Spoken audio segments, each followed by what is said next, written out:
La parole est à monsieur Loïc Hervé, rapporteur pour avis de la commission des lois.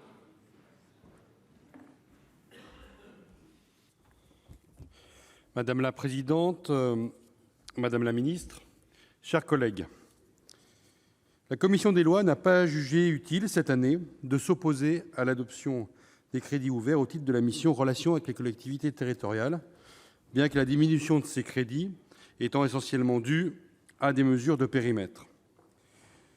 Cela n'a pas empêché notre commission de formuler plusieurs réserves de fond sur les modalités de leur répartition et des dotations qui en dépendent, ainsi que sur le contexte général dans lequel s'inscrivent les finances locales depuis une vingtaine d'années. Les deux rapporteurs spéciaux viennent d'en parler longuement. Ce contexte, nous le connaissons tous, il est celui d'une instabilité chronique et d'une perte de visibilité sur les finances des collectivités territoriales, difficilement acceptable pour elles.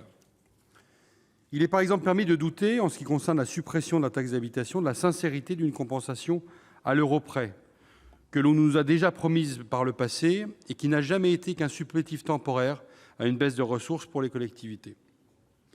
Alors que nous nous sommes déjà prononcés sur une réforme de la fiscalité locale jugée de l'avis général prématurée, la commission des lois a également souhaité attirer l'attention sur l'absence de prévisibilité des impacts de la réforme sur les indicateurs financiers.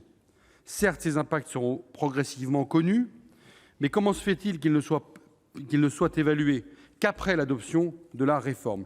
Et plus généralement, la litanie des réformes de la fiscalité locale ne laisse pas aux collectivités territoriales le temps de s'adapter aux changements exigés de leur part. Ce qui est vrai en matière de fiscalité l'est aussi en ce qui concerne les dotations d'investissement ou de fonctionnement attribuées par l'État aux collectivités. Les élus ne sont ni convenablement informés ni suffisamment associés à des décisions d'attribution qui peuvent avoir un impact déterminant sur leur territoire. Certes, les commissions DETR, au pouvoir limité, ne sont pas la panacée, mais elles ont le mérite d'associer les élus.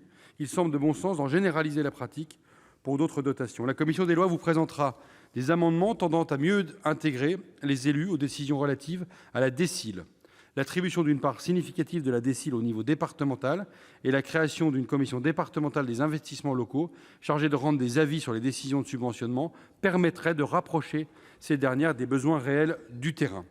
À défaut, une commission de suivi des investissements locaux chargée d'établir, en lien avec les services de l'État, la stratégie régionale de soutien de l'État à l'investissement local pourrait être envisagée. La commission des lois entend également s'opposer à la tentation recentralisatrice qui se fait souvent jour dans les modalités de répartition des dotations.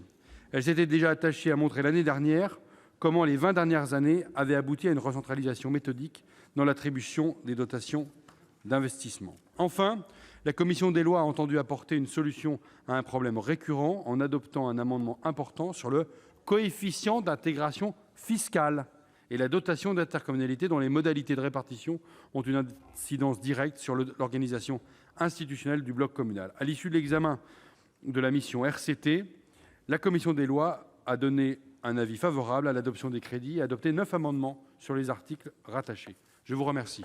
Merci, monsieur.